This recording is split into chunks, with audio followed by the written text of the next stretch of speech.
স্ত্রীর ইন্ধনে তার সামনে প্রকাশ্যে স্বামীকে কুপিয়ে হত্যার সেই চাঞ্চল্যকর হত্যাকাণ্ডের ৭ বছর পূর্ণ হচ্ছে আজ ২৬ জুন।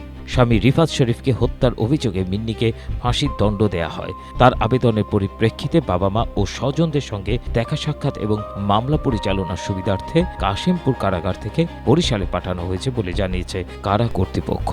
সবসময় সাদা পোশাক পরিধান করা মিন্নির মধ্যে কারাগারে কোনো অস্থিরতা বা আবেগ দেখা যায় না। তিনি সবসময় চুপচাপ থাকেন। আরও জানা যায়, কন্ডেম সেলে ইবাদত বন্দেগী করেই দিন কাটছে মিন্নির। বাহিরের কারো সঙ্গে কথা বলার তেমন একটা সুযোগ নেই। কারারক্ষীদের সঙ্গেও তেমন কথা বলেন না। স্ট্রবেরি সুপার ডটেড ও ক্লাসিক ভ্যারিয়েন্ট সেন্সেশন জাগুক শিহরণ। বাবা মা দেখা করতে এলে তাদের সঙ্গেই শুধু কথা বলেন এই ফাঁসির আসামি। আমার দেশের এক প্রতিবেদন থেকে এই সব তথ্য পাওয়া যায়।